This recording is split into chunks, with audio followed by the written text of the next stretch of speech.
Namaskar mitro. Hello Everybody. So Namaste. So the three nice men are again here and for a topic which is homeopathy being an art. एक art है, वो एक कला है. ऐसा नहीं है कि उसमें 2+2=4 होता है. ऐसा नहीं है कि भैया this is equal to this. ऐसी होम्योपैथी नहीं है, ये आर्ट है. और उसमें दो तीन चीजें हैं, जैसे डॉक्टर का मिजाज, हम आते वक्त क्या एनर्जी लेके आए हैं, झगड़ के आए हैं घर से, या तो ट्रैफिक में परेशान होके आए हैं, ये एक बात होती है. दूसरी बात होती है कि जो पेशेंट आया है वो पेशेंट क्या मनस्थिति लेके आया है, अपनी क्या स्थिति में है, और वो अपनी कौन सी फ्रेम ऑफ माइंड में है. और उस वक्त हम पेशेंट में और डॉक्टर में जो वार्तालाप होता है, उस वार्तालाप से जो उपज निकलती है, उससे रेमेडी डिसाइड होती है. Many times it so happens that our waiting room is full with patients. Exactly. There are n number of patients waiting in the queue, and we are in pressure to perform. Yeah. जल्दी करना है क्योंकि बहुत सारे patients का load है and we are also short of time. तो ये सारी परिस्थितियां भी बहुत कुछ हमारे प्रिस्क्रिप्शन के ऊपर डिपेंड करती है कि हम किस तरीके से प्रिस्क्राइब कर रहे हैं. इसी के चलते हुए कई बार ऐसा हो जाता है कि हमारी जो प्रिस्क्राइबिंग है रूटीनिस्टिक हो जाती है. We start prescribing routine. अरे उसने ऐसा बोला, ऐसा लग रहा था, so we prescribe like this. कई बार वो सही होता है और कई बार वो उतना रिस्पांस उस मेडिसिन का नहीं आता है, तो हमें फिर वो अच्छे से फिर से केस टेकिंग करके, तो मतलब कई सारे फैक्टर्स हैं जो कि डिपेंड करते हैं. You will see the videos, you will see many people describing their successes, telling that this is how I got the case and this is how I gave a remedy and this is how it clicked and it showed wonderful results. That is true, and of course homeopathy is such a science, it gives miraculous results, but also you should know that this is a part and parcel of your practice, homeopathic practice, that many a times situations or the patients don't understand what we want. They don't give us what we want to understand that person to the core. अगर उसे समझ में नहीं आ रहा उसकी problem क्या है, हम समझते हैं कि भैया हाँ ये प्रॉब्लम है, लेकिन अगर पेशेंट ही समझ के ना दे पाए तो कई बार ऐसा होता है कि वो इंफॉर्मेशन उस तरीके से नहीं देता, हम उसका अर्थ वैसे नहीं लगा पाते, और फिर कई बार रेमेडी थोड़ी सी पार्शियल सिमिलर हो जाती है. कभी कंप्लीटली मिस भी कर सकते हैं, कंप्लीटली मिस भी हो जाता है. लेकिन तो फिर homeopathy is such a science which you have to keep learning till your last case. If you feel that I have learned all the homeopathy and I know homeopathy in the totality, then you are doomed.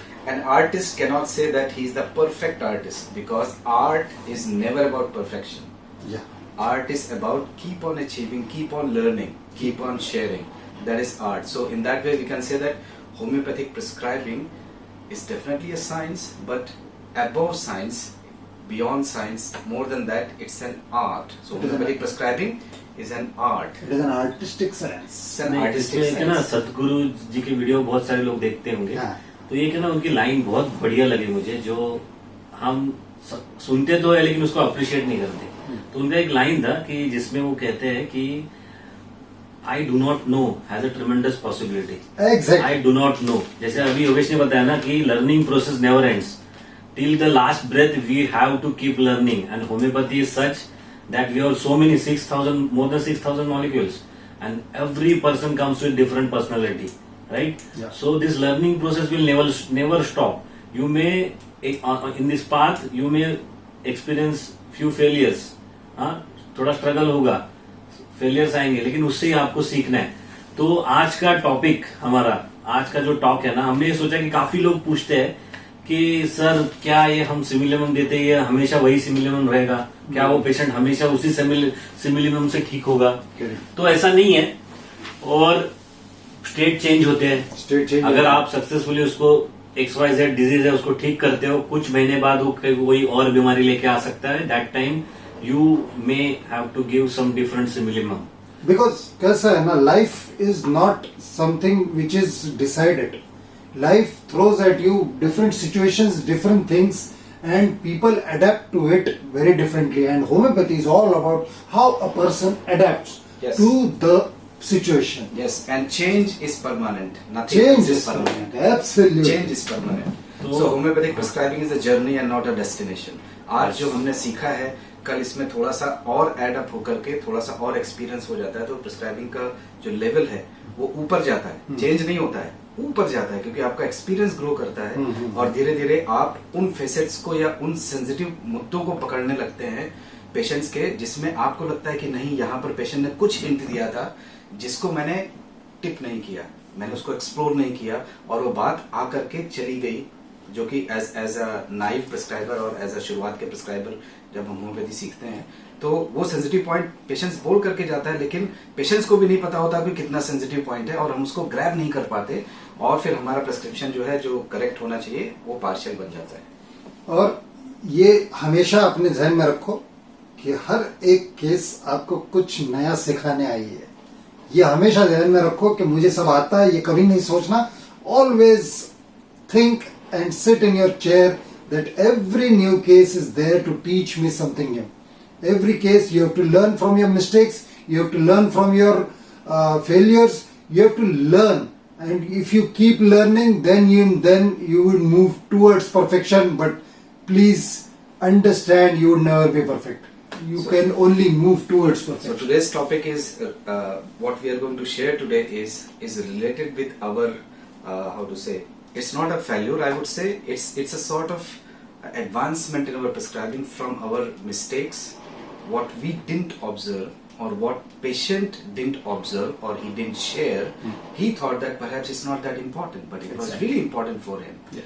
And many times it happens that when a patient comes to him acute storm, I would say acute storm means जब उसके wound green है, आपके पास में अभी भी कोई ऐसी घटना हुई है जिसके थ्रू वो बीमार पड़ा है और वो आपके पास में आता है शुरुआत में एक्यूट स्टेट में, अक्सर ऐसा होता है एक्यूट डिजीज में, तो उसमें हमारा what, why and how, 3 things go hand in hand together. तीनों चीजें मिलती है, हम उसको प्रिस्क्राइब कर देते हैं। कई बार पेशेंट ठीक हो जाता है इमीडिएटली, लेकिन कई बार ऐसा होता है कि उसका जो व्हाई है, जिस वजह से वो बीमार पड़ा है, वो शायद हम पकड़ नहीं पाए या पेशेंट ने एम्फेसाइज नहीं किया, कुड बी मेनी रीजंस। धीरे धीरे करके वो पेशेंट वो क्रोनिक स्टेट में जाता है और जब वो क्रोनिक स्टेट में जाता है, 3-4 महीने हो गए उसको वही बीमारी चल रही है, तो जो शुरुआत का जो भाई था, जो जिस वजह से अब जो एग्जांपल्स में हम लोग देखेंगे, अभी डिस्क्राइब करेंगे, वो धीरे धीरे करके ठंडा पड़ता जाता है। जो ग्रीन वुंड है, जो शुरुआत का जो चोट था, क्योंकि we are adapting our psychological state, our subconscious mind is trying to solve that problem.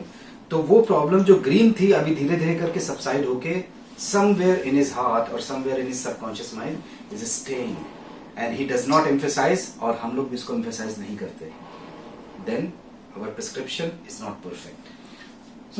तो आज ऐसे करेंगे कि हम हर एक की एक केस देखेंगे जहां पर क्या बात थी, कैसे रेमेडी दी गई और एक्चुअल में सही मायना कहां पर था, सही मुद्दा कहां पर था, कोर कहां पर था।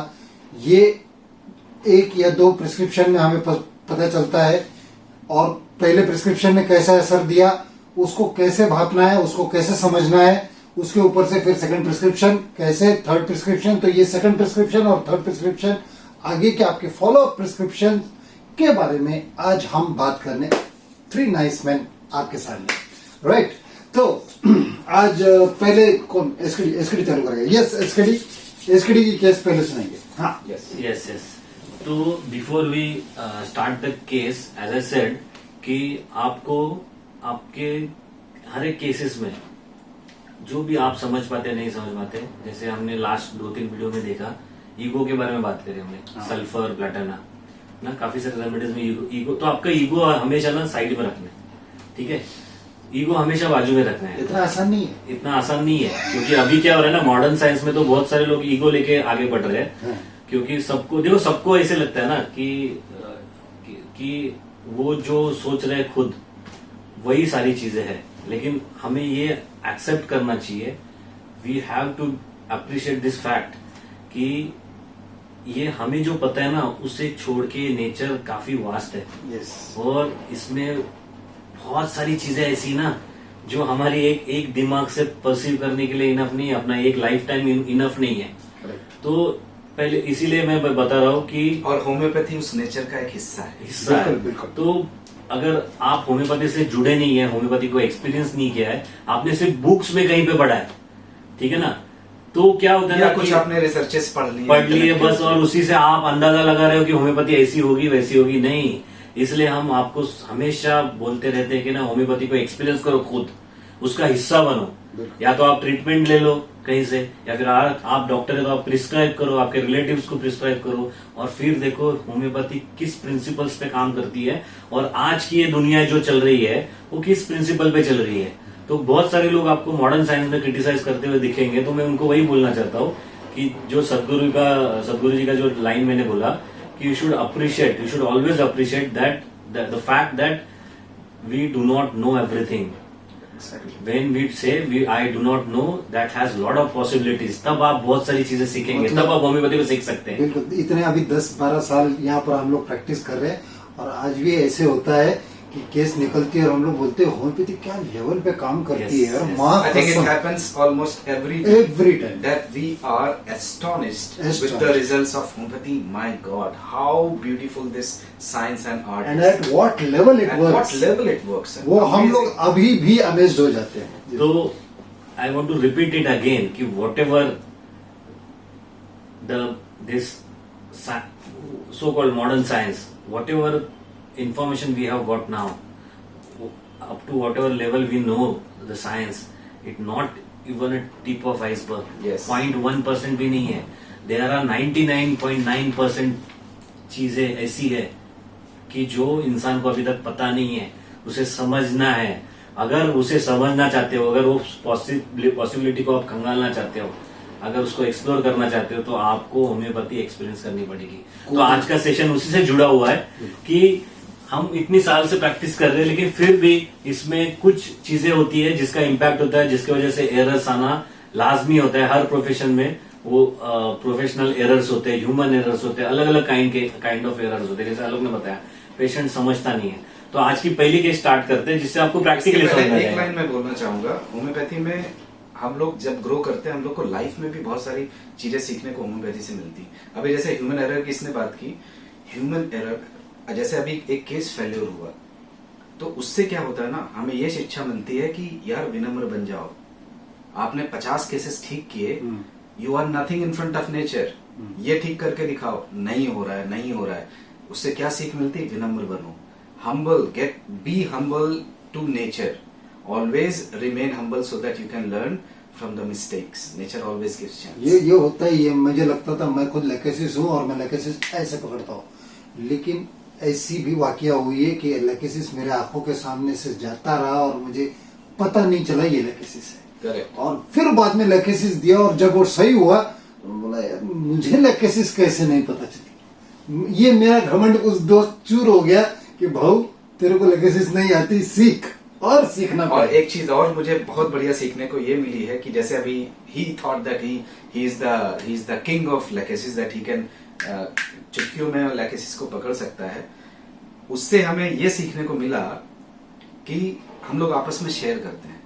अभी जैसे इसने मुझसे लेकेसिस सीखी, तो वो हिस्सा जो मुझे पता था इसको नहीं पता था, और जिसको पता था मुझे नहीं पता था। तो friends, when you study homeopathy group में पढ़ने की कोशिश करो, फ्रेंड्स के साथ पढ़ने की कोशिश करो। जो कृष्णा की अंडरस्टैंडिंग है वो मेरी नहीं होगी, तो वो मुझे सिखाएगा। मेरे पास जो फेसेट्स होंगे मैं इसको सिखाऊंगा। तो ये जो शेयरिंग है ना, इससे होम्योपैथी बहुत फास्ट आप ग्रो करोगे।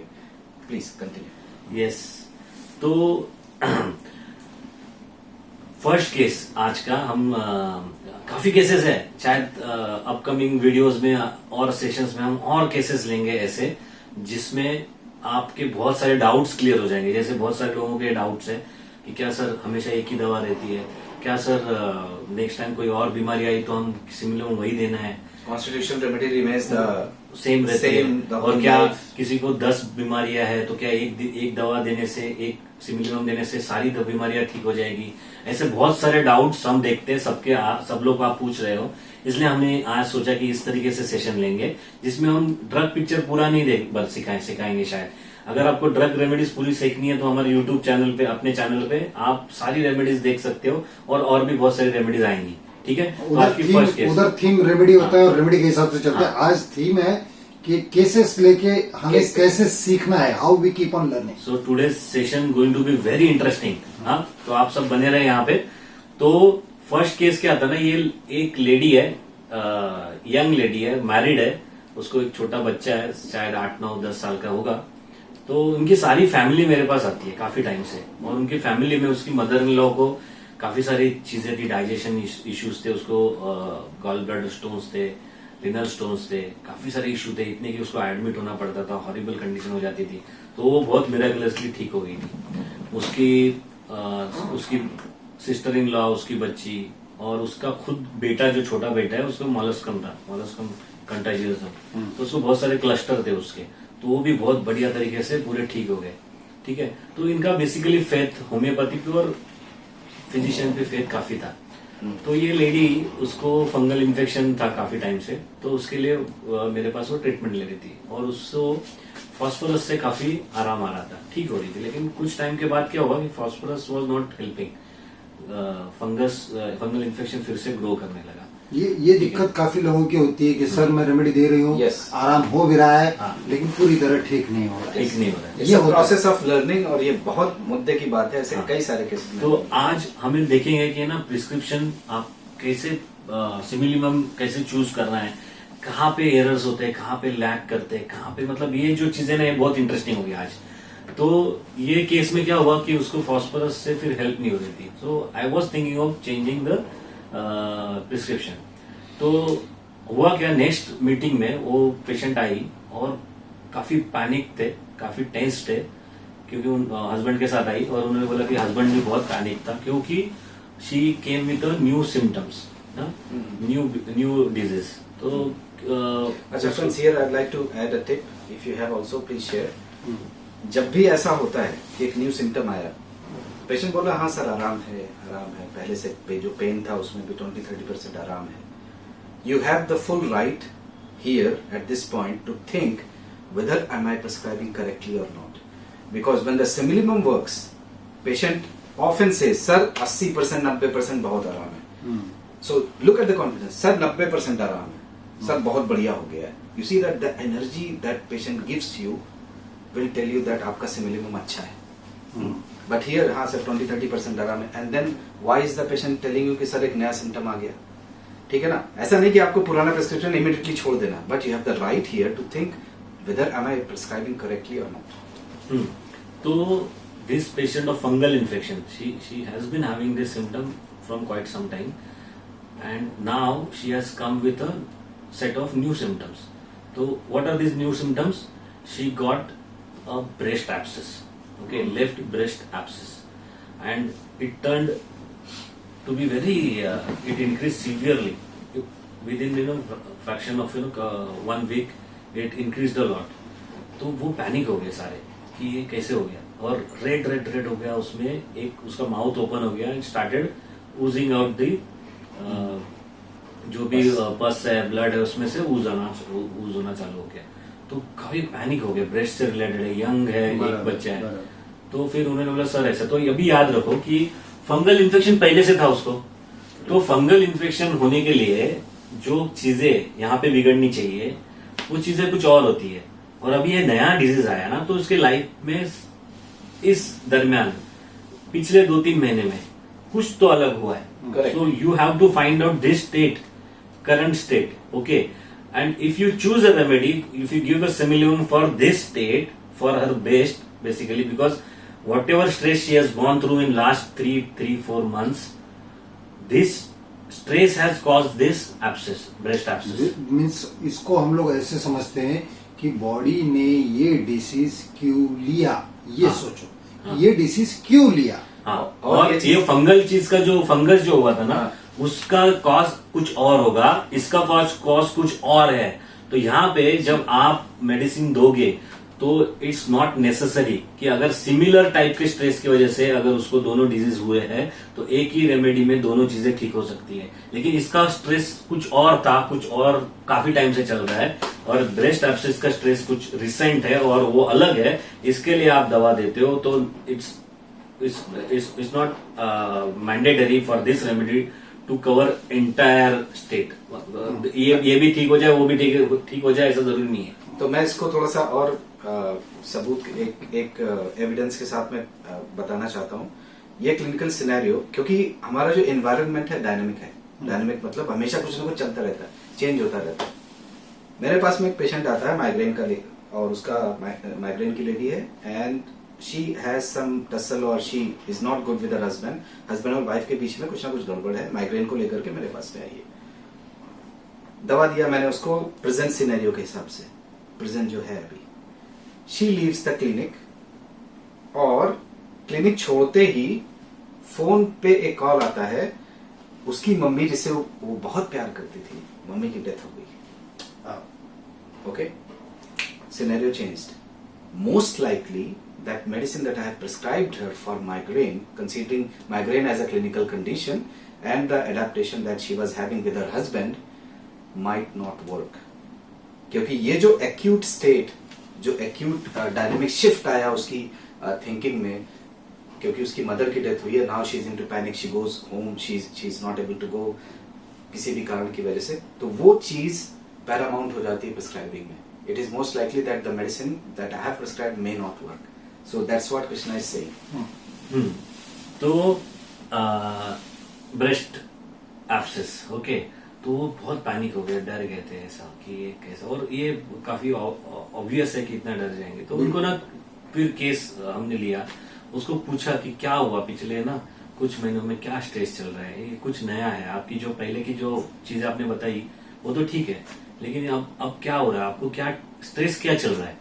तो जो बैकग्राउंड मैंने बताया कि उनका फेथ है, काफी फैमिली में अच्छे रिजल्ट्स होम्योपैथी के उन्होंने एक्सपीरियंस किए हुए हैं, तो उसने टाइम लिया अच्छे से। और लड़की कैसी है, जैसे फास्फोरस, इमेजिन करो आप, अगर फास्फोरस की वीडियो आप जो लोग नए हैं, please go to our video library and check out the phosphorus video. Okay, तो आपको समझेगा कि फास्फोरस कैसे होता है और क्यों दिया होगा। So she was being prescribed phosphorus before. For fungal infection, तो and which did not work lately, it was not helping. लेकिन उसमें कुछ सिम्टम्स होंगे, जैसे वो बहुत ही इंटेलिजेंट लड़की है, ठीक है, जॉब करती है, और वो बहुत ही फास्फोरस में मतलब एक है ना, एक जो आप चीजें बताते हो उसको बहुत अच्छी तरह से पेशेंट समझ लेता है, ठीक है।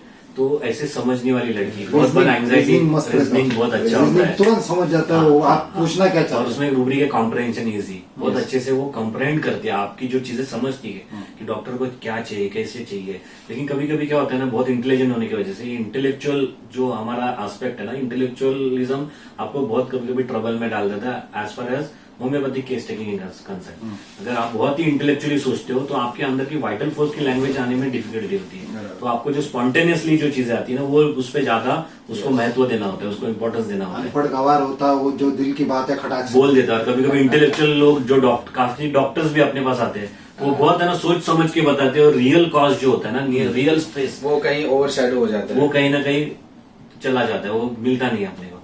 तो ये लड़की बहुत अच्छे से सोच समझ के मुझे जवाब दे रही है, बहुत परफेक्टली बात कर रही है, बहुत समझ के बात कर रही है। तो उसको पूछा कि क्या स्ट्रेस हुआ, तो उसने क्या बताया कि सर हाँ स्ट्रेस, सर आप पूछोगे तो एक ही स्ट्रेस चल रहा है। मुझे क्या स्ट्रेस चल रहा है, तो पिछले 3-4 महीने में ये कुछ चेंज हुआ है। हाँ, कुछ 5-6 महीने में ऐसे क्या स्ट्रेस चल रहा है। तो उसने बताया कि ऑफिस में उसको ना बहुत चिड़चिड़ हो रही है बॉस के साथ। तो अच्छा, तो बोला क्यों चिड़चिड़ हो रही है, बोले सर ये क्या है ना, ये वो बॉस जो है ना आजकल बहुत लेट तक रुकाते सबको, और बेफिजुल का रुकाता है। हम बहुत अच्छे से काम करते हैं, परफेक्ट काम करते हैं, टाइम पे काम करते हैं, सर मैं तो गलती नहीं करती हूँ, बहुत जो भी दिया है ना sir, I have this habit that I will complete whatever task has been given to me, I will complete, make sure that I am completing it in time and I am doing it very perfectly. So फिर भी sir उसमें बुलाएंगे, और फिर ये क्यों ऐसा क्यों किया, और फिर रात को नहीं आपको रुकना है, आज ही कंप्लीट करना है। और sir many times it happens that work can be completed tomorrow or day after tomorrow, but he somehow he will be so obstinate कि एडमेंट कि ना नहीं आपको अभी कंप्लीट करना है उसको। तो मैंने पूछा था कि फिर आप कैसे रिएक्ट करते हो, क्योंकि हमें रिएक्शन पे रेमेडी देनी होती है। तो इसने बोला कि सर मैं शुरुआत में थोड़ा नहीं बोलती, लेकिन अभी तो मैं बोलने लगी उनको। मैं बोलती थी अभी सर क्या सर मैंने आज जो दिया कल का काम आज भी दे सकती थी, हमने तो सबमिट ही नहीं किया क्लाइंट को, तो आप वो वेट कर सकते थे। तो वो आर्ग्यू करती थी। तो ये जरूर मायने रखता है कि सिचुएशन बहुत सारी होती है, लेकिन सिचुएशन के साथ आपका पेशेंट कैसे ये करता है, अडेप्ट करता है, वो रेमेडी डिसाइड करने में इम्पोर्टेंट है। यस। तो मैंने बोला कि अच्छा फिर क्या होता है, तो बोला कि वही सर ये ना वही काम का ही टेंशन है सर, बहुत काम का ही टेंशन हो रहा है, बाकी ऐसे कुछ टेंशन नहीं है। तो उसको पूछा मैंने कि और आपको घर पे क्या टेंशन है, फैमिली में, बच्चों में? मैं आपको बताऊंगा ये क्यों हमने पूछा। तो उसने बोला कि नहीं सर ऐसे तो ना देखो ये बच्चे का टेंशन था, उसको मॉलस कम था बहुत सारा पूरे बॉडी में, तो अभी तो क्लस्टर्स थे तो मैं परेशान थी, क्योंकि स्किन स्पेशलिस्ट ने बोल दिया था कि उसमें नहीं होगा, कहाँ करेंगे। तो ये चीजें होम्योपैथी से ठीक होती है। तो जैसे होम्योपैथी हमारी चालू होगी तो उसका भी ठीक हो गया। अभी एक दो कहीं पे एक हाथ दूसरा ही बाकी था, 90% ठीक हो गया था। तो सर उसका भी टेंशन था पहले, लेकिन अभी नहीं है ऐसे, पहले ऐसा। तो समाओ ये सारी चीजें जब मैंने उसकी टोटलिटी उस वक्त की जो है ना थी ली, तो उसको और भी क्वेश्चन पूछे तो वो कुछ बता नहीं पा रही थी। वो बोल रही सर यही चीज है, यही टेंशन होता है, उसके साथ होता है कि बहुत लेट तक रुकाते रहता है ऑफिस में, इतनी जरूरत नहीं। तो सर मैं सोच रही हूँ जॉब छोड़ दूं, क्या करूं, लेकिन सर पैसे के लिए तो करना पड़ता है। तो ये और सर इसलिए, और फिर उसको पूछा कि ये बीमारी को लेके क्या टेंशन है, एक क्वेश्चन आपको पूछना होता है। तो इसको उसने बोला कि सर मैं सब इसको ना अच्छे से क्लीन करती हूँ, अच्छे से इसको धक्का नहीं मारने देती हूँ, और हर चीज में क्या उसमें उसके ऊपर क्लीन करके उसको कवर करती हूँ, धक्का नहीं लगाती, पूरा केयर लेती है, सारी केयर लेती है। ये सारी चीजें जो होती है ना मतलब एकदम परफेक्टली करती है हर एक चीज। तो मतलब उसका एक था कि ना एक केयरफुलनेस रूब्रिक मुझे लग रहा था शुरुआत से कि वो है करके उसमें। तो और हर एक चीज इतनी परफेक्टली कर रही है, तो शायद हो सकता है कि phosphorus person is now going into what is the remedy. इतना अगर परफेक्ट की बात कर रहा है तो nux vomica business perfect three nice man का एक नक्सोम का वीडियो है, देख लीजिएगा। अच्छा बताते हैं वो तीनों। तो आप अगर देखते हैं वो वीडियो तो आपको समझ में आएगा कि ये जो कंसर्न अडाप्टेशन जो हमने अभी बताया ये नक्सोमिका का होता है। तो और नक्सोमिका की ये बात होती है कि मेरा काम कड़क है, बात नहीं करना उसके आगे, यस उसके ऊपर मुझे सिखाना नहीं, और अगर कोई सिखाए तो उसकी खोपड़ी सनक जाती है, और खोपड़ी सनकने पे नक्सोमिका चुप नहीं बैठता, सुना देता है, डिफाइंड सुना देता है। तो परफेक्शन, और इसने भी सुनाया, बॉस हो तो बॉस तेरे घर का, मैंने काम पक्का किया, बात नहीं करता। यस तो नक्सोमिका वाजिब है। तो और कुछ चीजें match, even I was not convinced full completely with nux vomica, I knew that there is something which is lacking. तो हम आगे आएंगे क्यों ऐसे लग रहा था, लेकिन उसको बहुत सारा पूछने के बाद, और फिर जैसे आलोक ने बताया कि होता है कि और केसेस होते हैं, तो हम सोचते हैं कि ना कभी कभी ऐसे होता है कि, तो उसको ना पूछने के बाद भी वो patient was not able to give more information. पूछ के कितना 20 मिनट 10 मिनट 25 मिनट कितना पूछेंगे भाई। और कभी कभी ऐसे भी होता है बहुत ज्यादा आप ना उसमें ना डिग करने की कोशिश करेंगे ना, तो पेशेंट तो क्या होता है कि जो स्पॉन्टेनियस जो नेचर है वाइटल फोर्स का, उससे जो इन्फॉर्मेशन है ना वो कॉम्प्रोमाइज हो जाता है। And after some time you will find that after 30 minutes 40 minutes maximum, in fact in such type of intelligent cases, after 20-30 minutes the patient speaks out of their intellect, rather than just for the heck of giving the answer, they give the answer. They'll keep on giving the information. Yes. She will think intellectually, हाँ sir, okay, homeopathy, yes, stress, okay. So this is how the chances of errors increase. Okay, तो उन्होंने ये information दे दी, तो उसको nux vomica prescribe किया, 230 prescribe किया उसको nux vomica. और फिर कुछ दिनों में उसको 2-3 दिनों में फिर से पूछा गया, तो उसको आराम नहीं है बिल्कुल, तो उसको 200 दिया गया, 200 दिया, फिर भी उसको आराम नहीं है। तो देखो आप बहुत लोग पूछते हैं कि डोसेस कैसे देनी है, तो उसको सिर्फ कुछ डोसेस 30 के दिए थे, फिर कुछ डोसेस 200 के दिए थे, तो उसको आराम नहीं आया। थोड़ा तो उसको उसमें इम्प्रूवमेंट आनी चाहिए, हफ्ते भर में कुछ ना कुछ इम्प्रूवमेंट आनी चाहिए। और इशू भी ऐसा था कि ब्रेस्ट है, एब्सेस है, वो पूरा ऊज हो रहा है, तो पूरा प्रेशर पे है कि you have to show results, otherwise you have had it. So today we will try to touch upon a lot of issues, lot of things which will help you to get your queries solved. बहुत सारी जो normal queries होती है, तो इसमें अभी क्या होता है, सेकेंड एक वीक के बाद पेशेंट आता है और उसको दूसरा स्वेलिंग चालू हो गया उसके बाजू में, दूसरा एब्सेस बनना चालू। इसका मतलब कहानी में हाँ, अभी इसमें क्या होता है, अभी इसमें और एक है ना मिथ है बहुत सारे होम्योपैथ भी ये मिथ पाल के रखते हैं कि वो बोलते हैं कि मैंने जो दवा दी ना उसका एग्रेवेशन हुआ। तो ये ऐसे नहीं होता है बेसिकली। और जैसे शुरुआत में मैंने बताया ना कि I do not know at lot of possibilities, उसको we should appreciate that fact.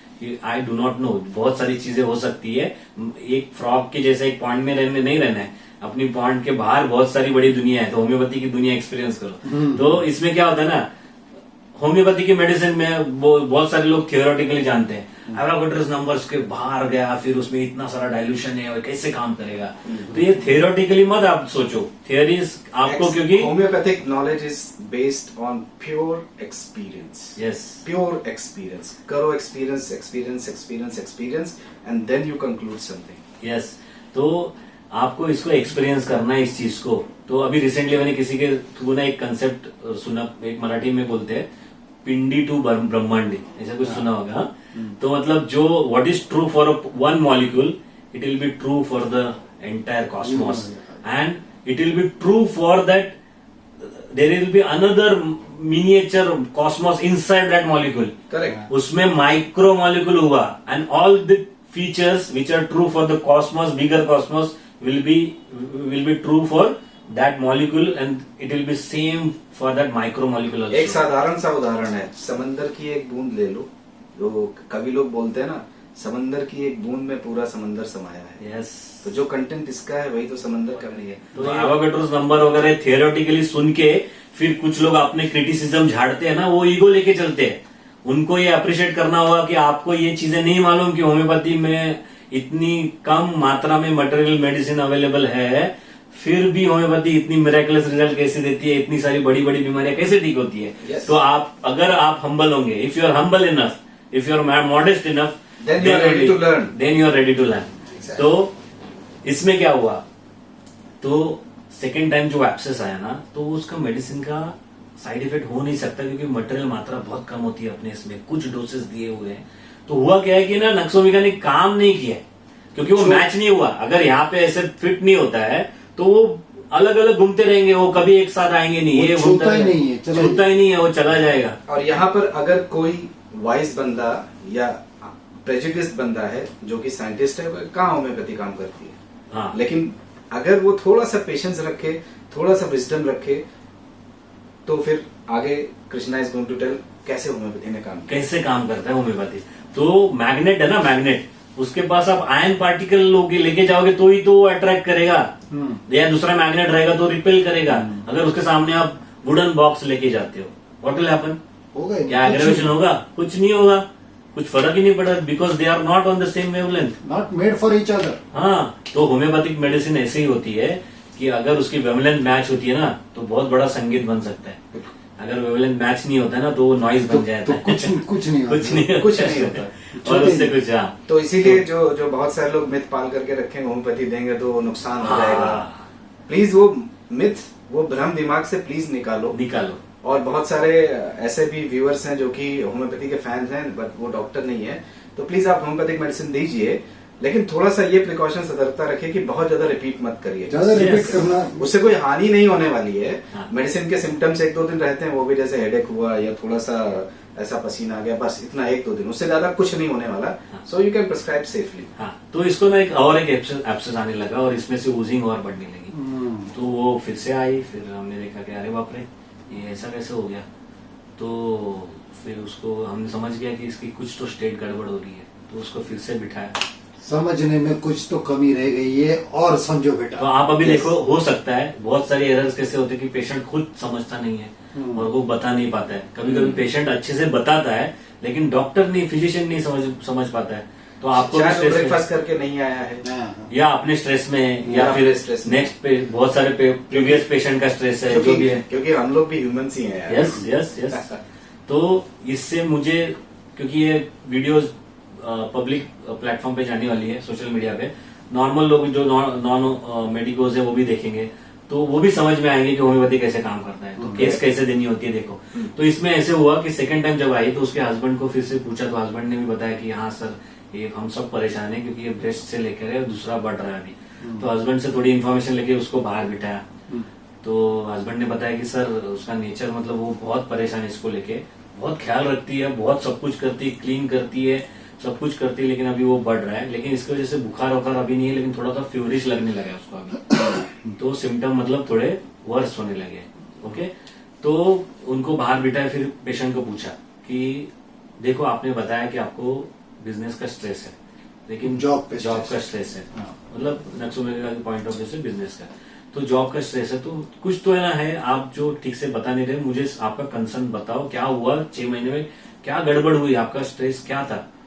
तो और उसको बोला गया कि देखो तुम्हारा लेफ्ट ब्रेस्ट है, तो ये left breast has to do with family and specifically with kids, children, बराबर। तो उसको पूछा ही है, और वो भी कॉम्प्रेंशन इजी जैसे मैंने बताया। अच्छा, बहुत सारे व्यूअर्स जो होम्योपैथिक डॉक्टर्स हैं, ये जो डॉक्टर कृष्णा ने अभी बोला कि अगर लेफ्ट ब्रेस्ट है तो it is to be related with your family, ये थोड़ा सा एक एडवांस नॉलेज है, उसके बारे में एक अलग से वीडियो बनाएंगे, तो वो बाद में डिस्कस करेंगे। लेकिन अभी केस टेकिंग का जो मेन मुद्दा है, मेन पहलू है, उसको समझने की कोशिश करें। अगर हमारे ना रिसेंटली प्लैटिना वीडियो में हमने डिस्कस किया कि नाक की प्रॉब्लम होती है, जिनको डिग्निटी, रिस्पेक्ट, किसी का अपमान होता है, तो ये सब चीजें होती है ना, तो नेक का, नाक की प्रॉब्लम होती है, तो आप वो वीडियो देख लो, आपको थोड़ा सा साइकोडायनामिक्स पता चल जाएगा, और इसमें एडवांस जैसी चीजें हम आगे की वीडियोस में हम बनाएंगे। तो इसमें एक चीज और ऐड करना चाहूंगा, there was a great stalwart of homeopathy, doctor Kent, he said a wonderful thing that every the physical symptom cannot exist without a mental symptom। तो कहीं ना कहीं आपको एक बहुत स्ट्रॉन्ग प्रीडोमिनेटिंग मेंटल सिम्टम मिलेगा, जो कि वाइस वर्सा नहीं है। मतलब अगर माइंड का कोई प्रीडोमिनेटिंग सिम्टम है, जरूरी नहीं कि वो उसका फिजिकल मिले, लेकिन अगर फिजिकल सिम्टम है तो most likely you will get a mental symptom. और हर एक अंग के साथ एक भावना है, हर एक अंग के साथ, आपके शरीर के, आपके नाक के साथ नाक कट जाती है, अपन जितने मुहावरे है ना, वो आपके हर बॉडी के अंग की भावना बता देता है। नाक कट गई लोगों में, ये मेरी मान सम्मान का बात है, मेरी गर्दन झुक गई, ये कैसे है ना। अगर ब्रेस्ट है, किसी को गुस्सा आ गया, नाक पे गुस्सा है उसका, नाक लाल होती है ना, गुस्सा आता है तो मुझे बता, नाक लाल क्यों होती है, ये चीन क्यों नहीं लाल होती है, क्यों नहीं लाल हो जाती है? क्यों? मैं इसका कारण बताता हूँ। जो भाषा है ना, वो हृदय से आती है, हृदय से आती है। वो भाषा साइंस नहीं है, वो अलंकारिक चीज है। हाँ, साइंस उसका हिस्सा हो सकता है, लेकिन भाषा हृदय से आती है। इसीलिए किसी भी भाषा में, मैं जब बेल्जियम में था तो मुझे डच सीखना पड़ा, नेदरलैंड्स। अच्छा, तो डेली गुस्सा आता था, अरे ये ऐसा क्यों, इसके आगे क्यों नहीं, पीछे नहीं। तो मेरी वाइफ बोलती थी ऐसा ही है, मैं क्या करूं। ठीक है ना। तो अब जब हम लोग इंडिया वापस आए और वो हिंदी सीख रही है, तो मैं भी मजा लेता हूँ। वो पूछती कि ये आगे पीछे क्यों है, वो वहां पर रहता है, ये है को पीछे रखने की क्या जरूरत है, आगे रखो ना। तो मैंने कहा यही तो समस्या मेरे साथ है, आप भी झेलो, ऐसा ही है। तो अगर ब्रेस्ट से है तो उसके साथ में भावना जुड़ी है मातृत्व की। यस। तो इसीलिए ये पूछ रहा है कि घर में बच्चों के बारे में आपको कुछ वो दिक्कत लग रही है क्या? ऐसे थोड़ा सा साइकोडायनामिक्स है, वो बहुत बड़ी टॉपिक है, उसको बाद में कभी समझेंगे। यस, और डिटेल में समझेंगे। हाँ। तो इसको पूछा गया ऐसा कि आपको क्या दिक्कत, तो उसने बोला कि हाँ सर, क्या है ना, मैंने आपको बताया कि ना ये ना मुझे बहुत गुस्सा आता है बॉस पे, छोड़ता नहीं है सर शाम को ऑफिस से टाइमिंग पे, तो उसकी वजह से क्या होता है ना सर, टाइम पे घर पे नहीं आ पाती हूँ मैं, टाइम पे घर पे नहीं आती हूँ सर, तो क्या होता है घर का काम नहीं कर सकती sir. Look at his gesture, reaction strong है। हाँ, घर पे आ नहीं सकती, काम नहीं कर सकती, तो सर ये हस्बैंड का, सर इनको भी तो जॉब पे जाना पड़ता है, इनको भी लेट आना पड़ता है, इनके लिए कुछ कर नहीं पाती, फिर ये बच्चे के लिए सर, उसको तो आपको पता है उसका स्कूल का होता है, वो बाद में आता है तो उसका स्टडीज होता है, होमवर्क होता है, तो सब मुझे ये दादी माँ को बोलना पड़ता है, तो मुझे अच्छा नहीं लगता है। और ये बच्चा भी बेचारा, मुझे लगता है कि इसको इसकी जो चीजें वो मैंने कर नहीं पाती हूँ। मैं मेरी घर में मदर इन लॉ, इनको बीमारी से अभी निकली है वो, तो उनको हेल्प नहीं कर पाती हूँ मैं, घर के काम में हेल्प नहीं कर पाती हूँ मैं, ऐसा। और फिर देखा कि अरे अच्छा, कई सारी हाउस वाइफ्स है इस इमोशन के साथ में वो तुरंत कनेक्ट कर सकती है। ये सब औरतें समझती हैं, तो जो क्लिनिक भी करती है और घर भी संभालती है। तो यहाँ पे समझ में आया कि जैसे मैं हमेशा बोलते रहता हूँ, हम हमेशा वैसे बोलते हैं कि if you have to cure the person, जो डिजीज को क्यूर करना है, you have to target the most important factor in that case. जैसे एक स्ट्रक्चर को अगर आपको कोलैप्स करना है, ओके, एक बिल्डिंग को आपको गिराना है, then you have to find out the strongest pillar on which that structure is depending, that जो उसका structure मूलाधार है, that is based on that pillar, उसके ऊपर अगर उस पिलर को आप तोड़ दोगे ना तो पूरा Everything नीचे will गिर जाएगा। तो अभी क्या हो गया कि मुझे लगा कि पहले ये जो उसका कंसर्न है ऑफिस का वो पिलर है, लेकिन वो पिलर नहीं है, वो तो उसके पीछे कुछ कहानी है, वो पेरिफेरल है। वो थोड़ा पेरिफेरल हो गया। उसके पीछे क्या कहानी है कि बॉस से झगड़ा क्यों करती है, क्योंकि उसको कंसर्न ये है कि मैं टाइम पे घर पे नहीं जाऊंगी तो घर वालों का कैसे करूंगी, घर के भी तो सब तामझाम देखने हैं, वो कैसे बड़ करेंगे? वो कैसे करेंगे, वो सब कैसे So it करूंगी। is very domestic it is very interesting. ये बिल्कुल ऐसा ही जैसे डिटेक्टिव सीरीज हम लोग देखते हैं ना। हाँ तो अरे ये सामने कुछ और दिख रहा है लेकिन उसके पीछे जो है ना वो मेन चीज है। कुछ वो उसके main पीछे चीज कुछ तो गड़बड़ है दया, कुछ तो दरवाजा तोड़ो। तो वो पहला जब दरवाजा टूट ना गया, दरवाजा तोड़ो। पहला दरवाजा जब टूट गया तो मुझे समझ में आया कि अरे बाप रे। तो क्या हुआ कि वो फास्टिडियस जो था नक्सोमिका का, वो फास्टिडियस नक्सोमिका का नहीं था, वो क्या था, rest can not rest until the things are in proper place. Fastidious में नक्सोमिका भी सेपिया भी है, Right. ठीक है। और ये डोमेस्टिक कंसर्न जो होता है, अगर आपको नए लोगों को, पुराने लोगों ने तो इमीडिएटली फाइंड आउट किया होगा कि ये पहले हम नक्सोमिका की बात कर रहे हैं, अभी हम सेपिया की बात कर रहे हैं। People who are with us in HHF जो व्यूअर्स है, उन्होंने they must have figured out immediately. और आपको आगे जो सीनियर्स हैं जो वीडियोस देख रहे हैं, please wait because this is going to be very interesting. We have to be compassionate, थोड़ा सा हमको नए लोगों के साथ थोड़ा सा कंपैशन दिखाना है, उनको भी लेके चलना है, इसलिए धीरे धीरे एक्सप्लेन कर रहे हैं हम, ठीक है। तो यहाँ पे ना समझ में आ गया, जिनको पता नहीं नए लोग हैं सेपिया की वीडियो देख सकते हैं। हाँ। वो आपको समझ में आया कि सेपिया लेडी कैसी होती है, सेपिया पेशेंट कैसे होता है। तो यहाँ पे फोकस चेंज हो गया, वो जो बिजनेस का, काम का, वर्क का जो कंसर्न था ना, वो शिफ्ट हो गया डोमेस्टिक एरिया में पूरी तरह से। और वो जो फास्टिडियसनेस, तो हम कहाँ गलती करके समझ में आ जाता है हमें। हाँ। तो यहाँ पे मैं ऐसा था कि अरे यार ये परफेक्टली घर की चीजें परफेक्टली करती है, वैसे ऑफिस की भी करती है, लेकिन क्यों करती है, क्योंकि घर अच्छे से चले, टाइम पे आए, घर में चीजें अच्छे से हो, हस्बैंड की, मदर इन लॉ की, सबके लिए करे। तो ये तो अरे हो गई, इस बॉस ने तो उसके डांसिंग का रिदम ही बिगाड़ दिया। रिदम बिगाड़ दिया। Yes. डांस ही नहीं हो पा रहा है, कैसे फिर तो चिल्लाएगी। और एक खासियत बात है, केयरफुलनेस जो थी ना उसकी, तो उसमें नक्सोमिका है, तो उसमें सेपिया भी है, ठीक है। सेपिया भी बहुत केयरफुल होती है सारी चीजों को लेके, डोमेस्टिक कंसर्न को लेके। तो सोचा अरे यार नक्सोमिका नहीं है, सेपिया है, ओके। तो उसको सेपिया की 30 की डोज दी गई, ठीक है। और फिर उनको बताया कि कुछ दिनों में बताओ, ठीक है। और फॉलो बहुत जल्दी लेने पड़ते हैं ऐसे केस में, क्योंकि उतना बर्निंग इश्यू है, इतना आराम से तो आप बोल नहीं सकते आओ 15 दिन में। हाँ, Yes, yes. हाँ। तो हुआ क्या कि सेपिया के बाद वो कुछ दिनों के बाद आए, एक हफ्ते के अंदर ही आए, लेकिन उसके पहले वो एक सर्जन के पास गए थे। क्योंकि क्या सारा फैमिली बहुत परेशान था, क्योंकि वो जो ना दूसरा एब्सेस था ना, उसके बाजू में स्वेलिंग और हार्ड होने लगी, निप्पल इन्वर्टेड होने लगा। That was This is again a Bad news. bad sign. This is not a good sign. Okay. This again means what? This means your prescription is again not correct. Not Okay. to the point. Not to the point. This is not the perfect simillimum. and that Okay. means that we have not grabbed the core. Yes. जो मूलाधार है case हाँ, का वो हाँ। नहीं पकड़ा है। और हमें नए जो हमारे बच्चे, जो नए स्टूडेंट है, जो जस्ट पास आउट है, डॉक्टर्स है, बडिंग डॉक्टर्स, उनको मैं फिर से कहना चाहता हूँ, इसका ये मतलब बिल्कुल नहीं है कि सेपिया ने एग्रेवेट किया, एलर्ट्स ने क्या किया। Yes. They both did not work and the disease has progressed because the medicine has not worked. Right. Okay. That has not even touched. Yes, the case. because if this medicine would have worked, it would have checked the progress. What is our experience? अगर मैं तीर छोड़ता हूँ in the form of medicine to the patient, या तो वो core पे काम करेगा या तो यहाँ से बगल से निकल जाएगा। निकल जाएगा। Yes. ठीक है ना? ये सिंपल है, simple way of understanding. Yes yes.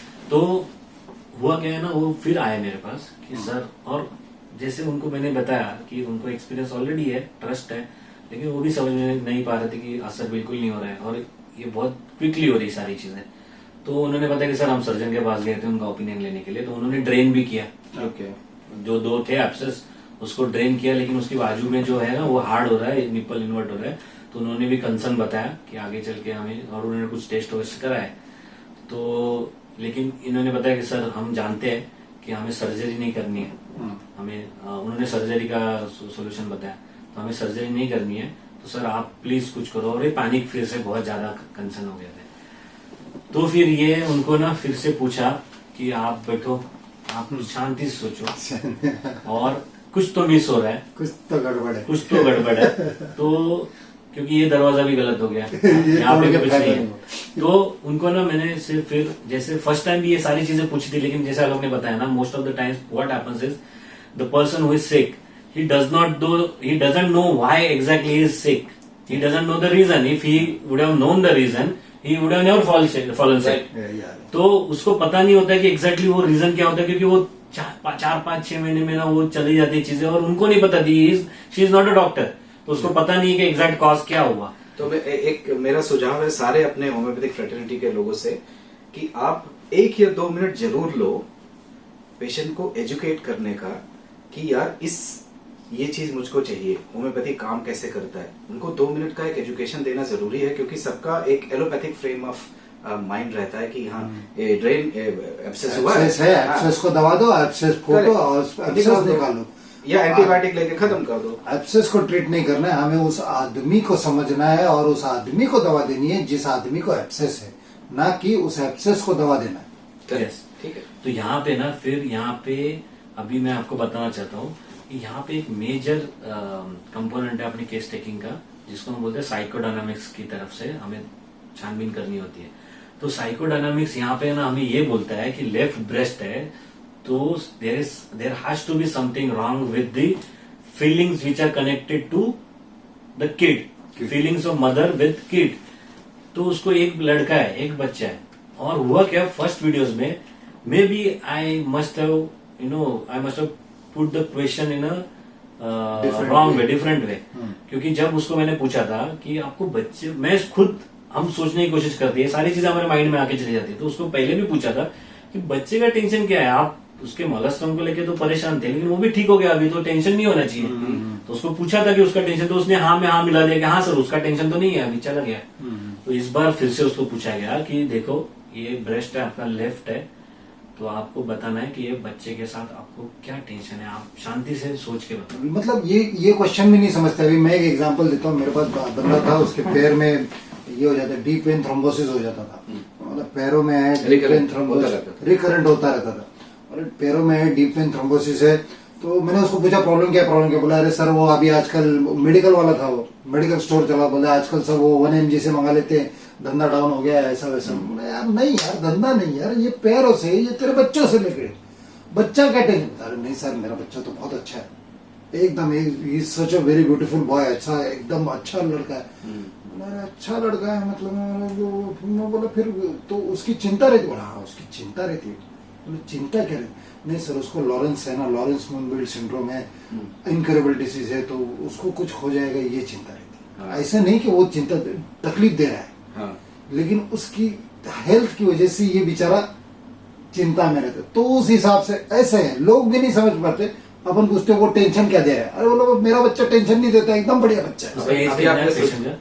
Patient अभी 45 से 50 अभी आप ये सोचिए, सिर्फ ये जो चिंता है, ये चिंता 24 घंटे उसके माइंड में चलती रहती है। कॉन्शियस माइंड से वो दवा दे रहा होगा, किसी को सेल कर रहा होगा, सब कुछ चल रहा है, लेकिन सबकॉन्शियस माइंड में वो 24 घंटे जी रहा है उस चीज के साथ, और ये एनर्जी ड्रेन हो रही है उसके साथ। और ये जो एनर्जी ड्रेन होती है ना, वो कहीं ना कहीं बॉडी में, कहीं ना कहीं नहीं, उसका स्पेसिफिक एरिया होता है। जैसे अभी कुछ लोग कंफ्यूज हो जाएंगे कि अरे लेफ्ट ब्रेस्ट भी बच्चा बोल रहे हैं, पैर भी बच्चा बोल रहे हैं। तो मैं आपको बताता हूँ कि बहुत सारी चीजें ना अपने रिलेशंस के साथ ही जुड़ी हुई होती है, काफी सारी चीजें।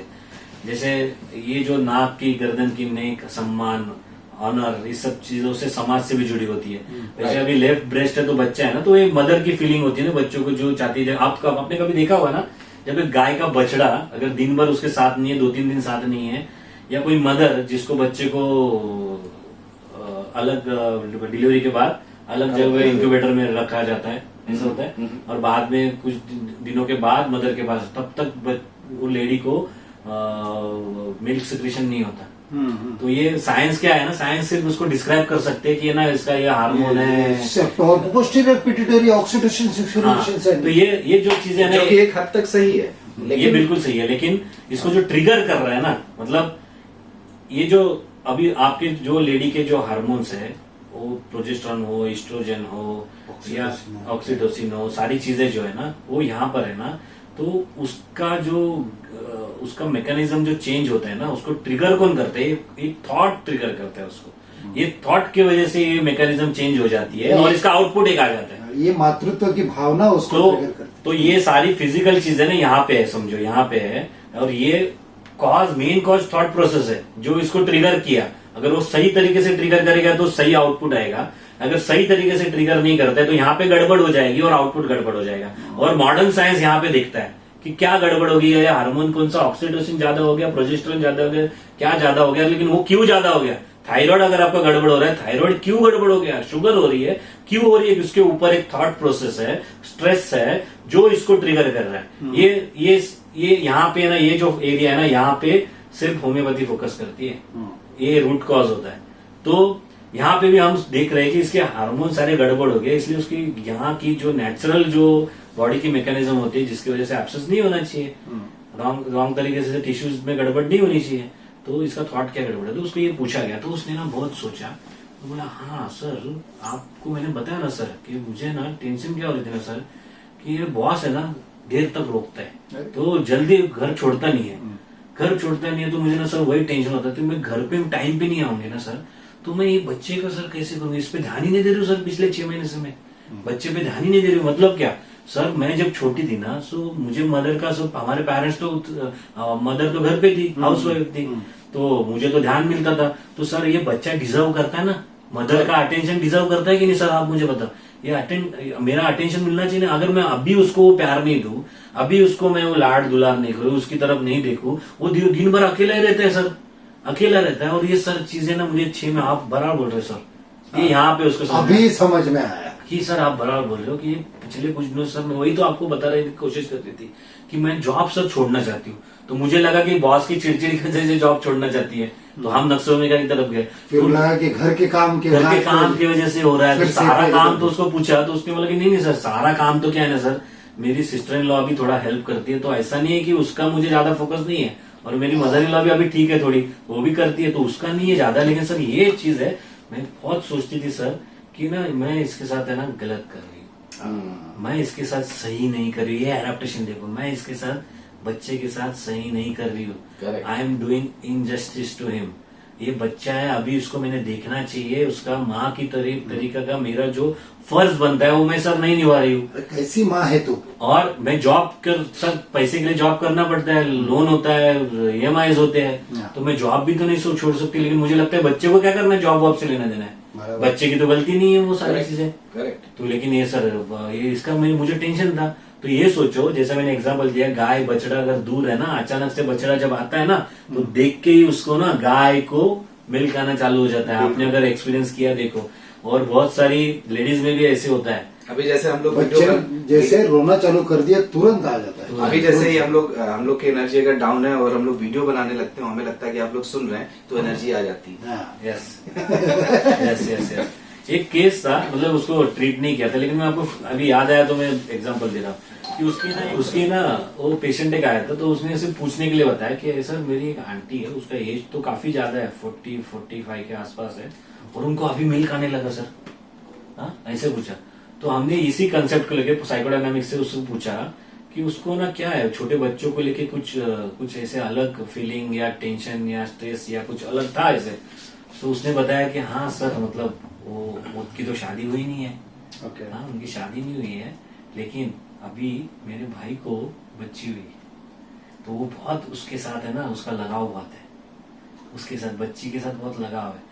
और जैसे इसको बच्ची हुई ना, किसको, इस पेशेंट के, मतलब उसकी आंटी है वो, सोचो, और उसको मिल्क आना चालू हो गया, सोचो। और वो हार्मोन्स की ट्रीटमेंट ले रही, कुछ नहीं काम करेगी वो चीजें।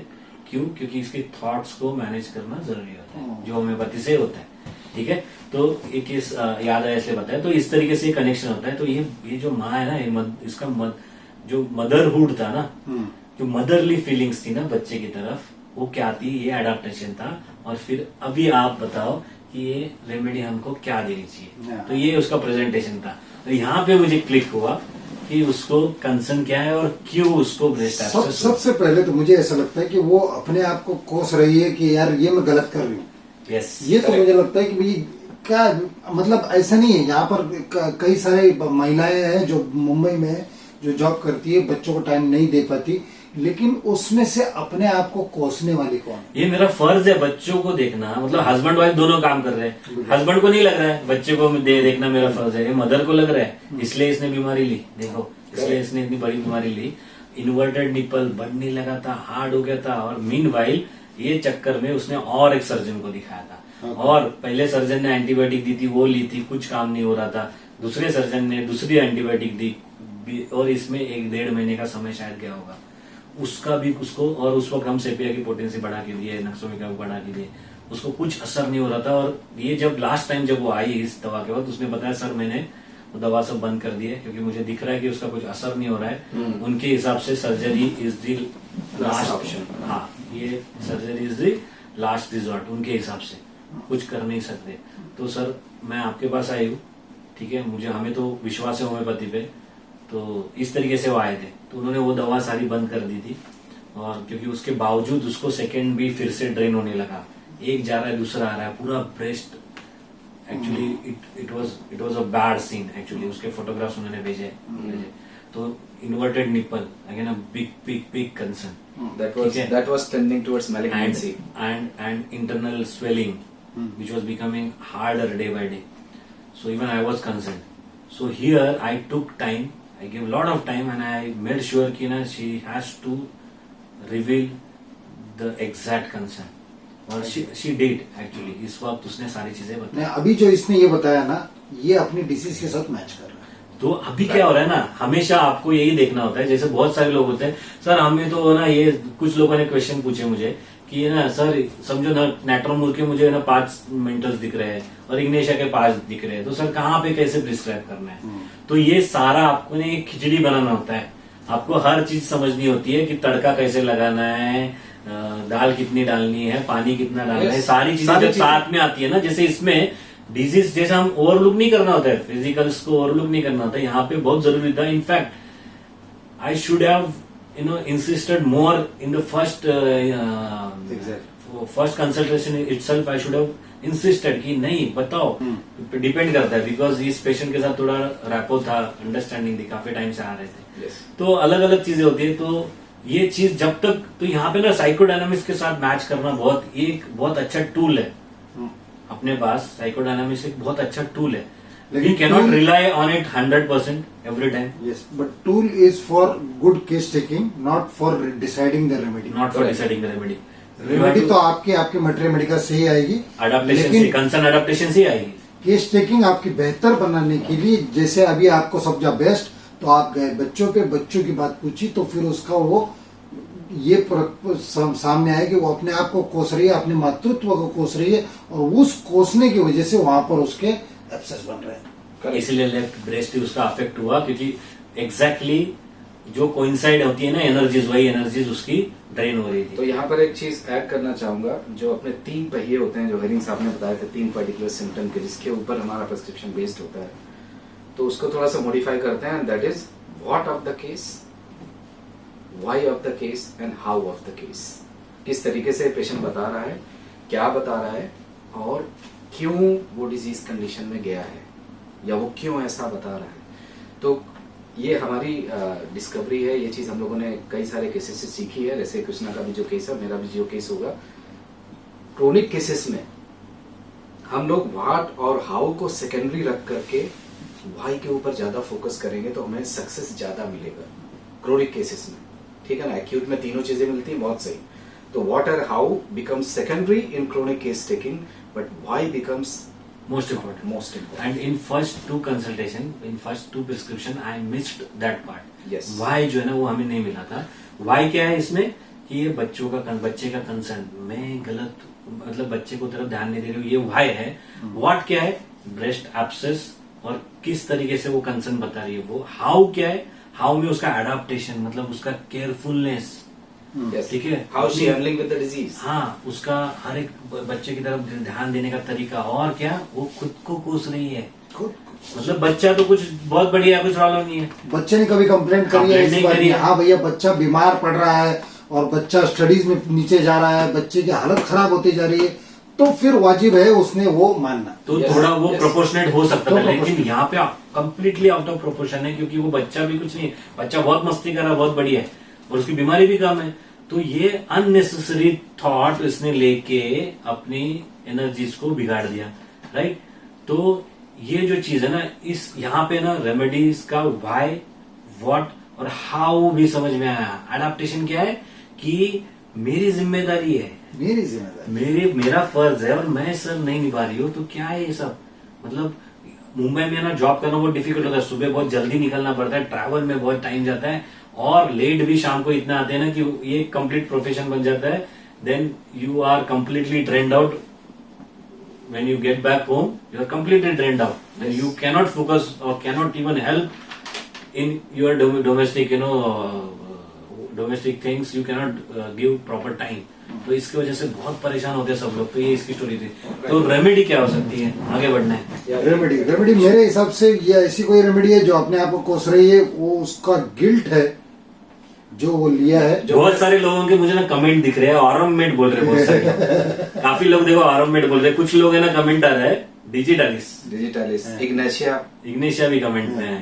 तो इसको ना मुझे लगता है इसको थोड़ा ना धीरे धीरे ना हम पहले तो ना मेरे ख्याल से रेमेडी बता देते हैं कि तो ये इस केस में मुझे एक चीज बहुत खास लग रही है, ये बहुत डीप में इसका जो कॉन्शियस इस दवा का है ना, बहुत तगड़ा है। कॉन्शियस बहुत तगड़ा है, कॉन्शियस बहुत तगड़ा है, इसीलिए बहुत बढ़िया है। जरा ज्यादा ही तगड़ा है। जो यही जो ज्यादा तगड़ा होता है ना, वही कॉज ऑफ डिजीज होता है। क्योंकि अगर मैं अगर उस जगह होता तो मैं बोलता कि भैया बच्चे में अगर कुछ प्रॉब्लम दिख रहा है कि भैया बच्चा डिटोरिएट हो रहा है, तो फिर उस कॉन्साइंस को जाग उठना बराबर है। बच्चा तो फंटास्टिक धमाल कर रहा है। सर आप पापा है, मम्मी को समझने की कोशिश करिए।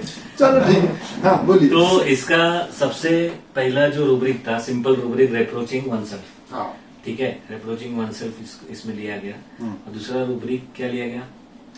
दूसरा delusion, duty, she is neglecting her duty. ठीक है, रिप्रोचिंग वनसेल्फ। और फिर अभी बहुत सारे इसके रूब्रिक्स आपको पता चलेंगे, हम इसके बाद डालेंगे। और खासियत ये थी ना, जो केयरफुल, देखो होम्योपैथी कितनी सटीक होती है। ये साइंस यही है, सिर्फ आपको नहीं समझ में, जैसे योगेश बोल रहा था नहीं आर्ट है, ठीक है ये आर्ट है, लेकिन आर्ट भी सारा साइंटिफिक ही होता है। आज क्या हो रहा है, जो साइंस नहीं है उसको साइंस समझा जा रहा है, और जो ये साइंस है ना वो हम समझते नहीं है। अपना माइंड, इंसान का माइंड नहीं समझता उसको, इसलिए उसको वो साइंस समझ लगता है कि उसको ये साइंस की बाहर की चीज है। तो अब ऐसा नहीं है, केयरफुलनेस जो है ना वो ये सारी रेमेडीज में किसी ने बहुत खूबसूरत लाइन लिखी है, एग्जैक्ट लाइन तो मुझे याद नहीं आ रही, लेकिन उसने बोला science is the wife of art, science is the wife of art and I am waiting for them to meet and be together. क्या बात है, राइट ना। तो ये ना सारी चीजें साइंटिफिक है, लेकिन नेचर इतना वास्ट है, इतना कॉम्प्लिकेटेड है, अपनी बॉडी इतनी वास्ट है, इतनी कॉम्प्लिकेटेड है, सारा ब्रह्मांड है ना वो अपने अंदर समाया हुआ है, अपने हर एक सेल में समाया हुआ है। तो हम इंसान का माइंड है ना उसको पूरी तरह समझ कभी नहीं पाएगा। अगर उसका अप्रोच सही हो तो काफी हद तक हम चीजें समझ पाएंगे। और इसका जैसे एक सबसे बड़ा एस्पेक्ट है कि अगर आपको ये लाइफ को, सारी चीजों को समझना है तो होम्योपैथी को अच्छे से समझना है ना, तो ये साइंस, मॉडर्न साइंस क्या हो रहा है ना, अध्यात्म को नहीं समझता है, स्पिरिचुअलिटी को नहीं समझता है। और एक तो होता है कि ना समझो, और दूसरा है कि चैलेंज करना। हाँ, आप समझ ले रहे हो और चैलेंज कर रहे हो। A good scientist never challenges. Yes. He always is there to learn. Yes.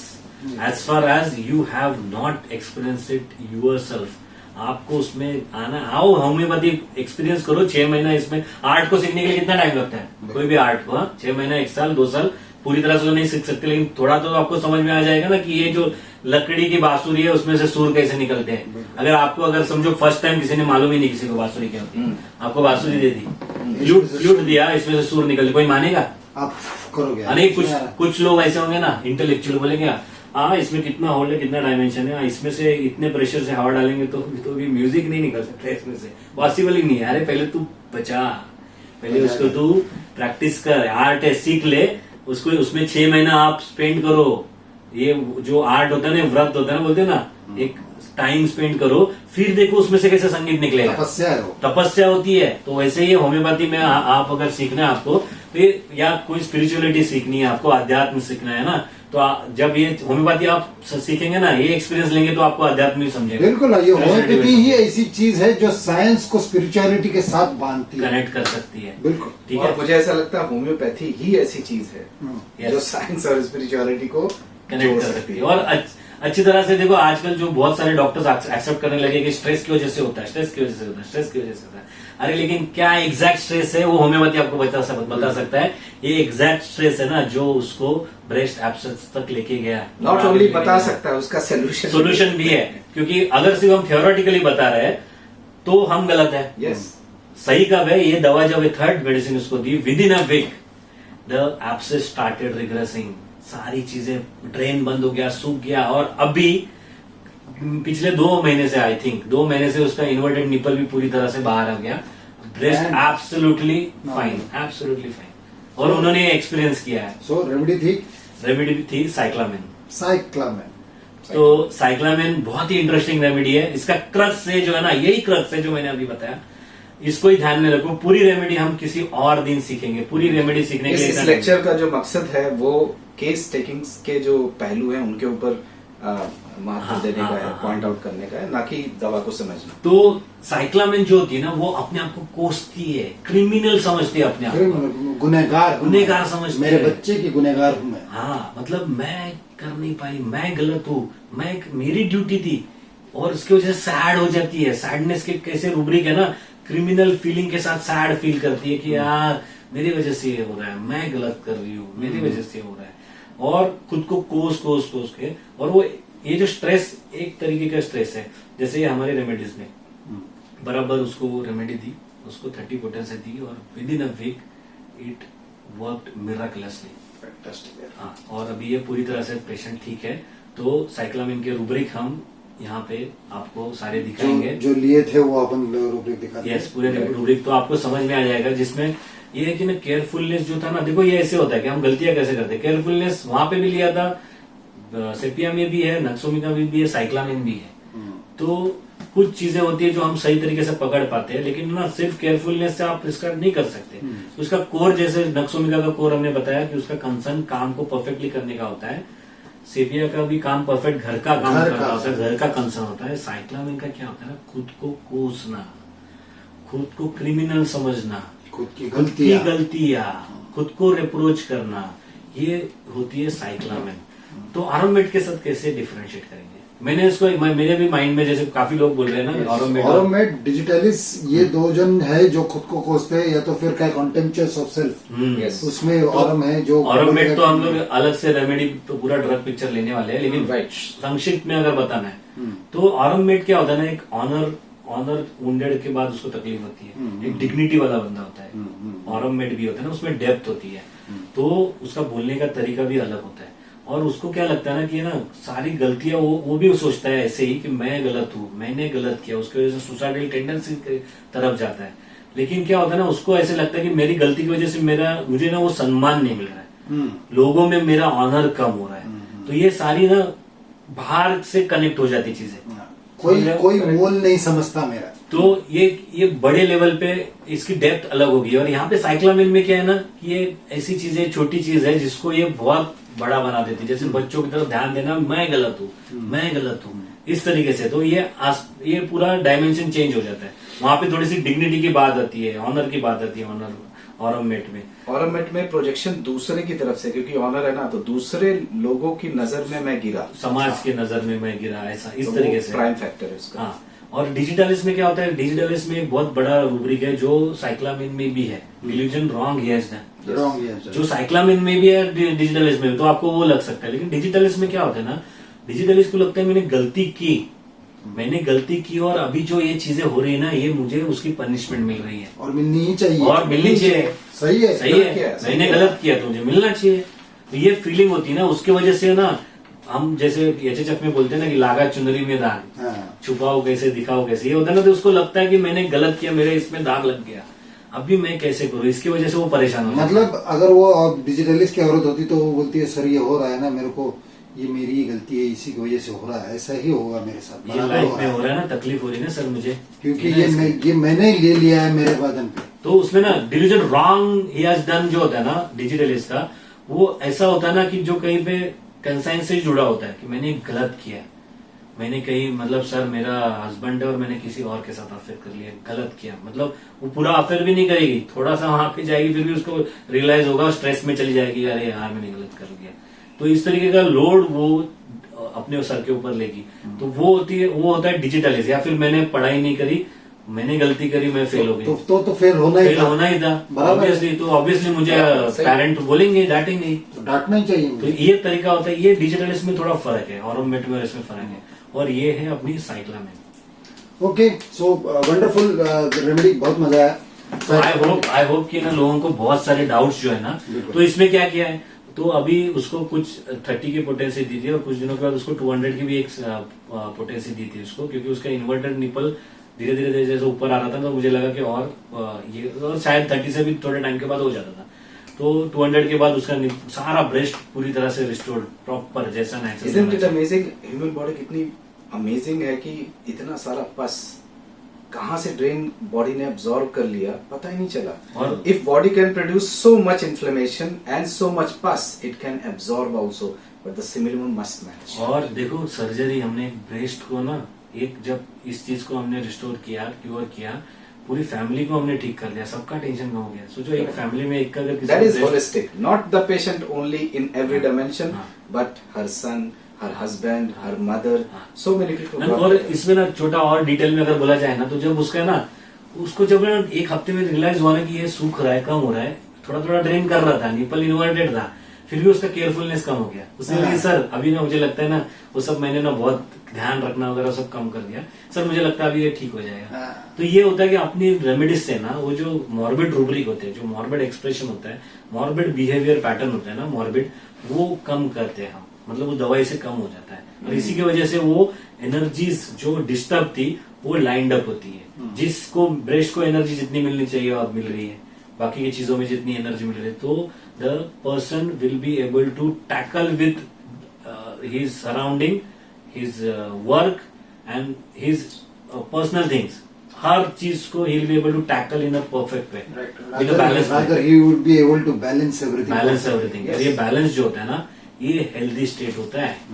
मतलब अगर उसको समझो सर्जरी करके ब्रेस्ट को ठीक किया, लेकिन वो बाकी सब परेशान है, केयरफुलनेस बहुत ज्यादा है, पैनिक ज्यादा है, डिस्टर्ब है, स्ट्रेस्ड है, नींद नहीं आ रही है, हेल्दी फील ही नहीं कर रही है वो, देन उसका सोल्यूशन नहीं है, दैट इज नॉट क्योर। तो ये आइडियल क्योर जो होता है ना, जिसमें सिर्फ ब्रेस्ट ठीक नहीं हुआ, उसको ओवरऑल ठीक लगा, तो अच्छा, ये उसको होता है। लगने लगा कि आप मैं ठीक हो जाऊंगा। एक यहाँ पे क्लिनिकल ऑब्जर्वेशन है, what we have observe most of the time we observe, अगर इस केस में फॉर एग्जांपल इसका इन्फ्लेमेशन या जो पस है वो निकाल दिया गया होता है, एंटीबायोटिक्स दे करके उसको सुखा भी दिया गया होता, and apparently the patient is good, nothing is happening, swelling वगैरह गया, सब कुछ गया, but the disease force has not disappeared yet.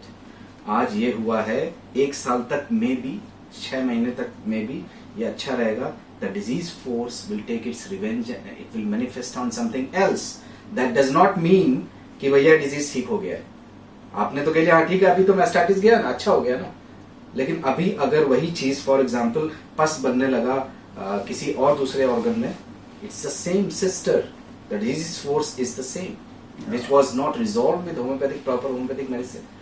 हाँ, और एक बहुत इंपॉर्टेंट चीज, I want to thank doctor Ashish Vyas. Ashish Vyas ये- चंद्रपुर। हाँ चंद्रपुर, देखो हमारे एचएचएफएन है, बडिंग एचएचएफएन चंद्रपुर से, उन्होंने ये साइक्लामिन दवा पूरी तरह बहुत बढ़िया से बहुत केस explore दिखाए थे, बढ़िया की। और उनकी वजह से ये दवा बहुत अच्छी तरह से हम सीख पाए, एक्सप्लोर कर पाए, और अभी ऐसे बहुत बहुत सारे केसेस में हम अप्लाई कर पा रहे हैं। Correct.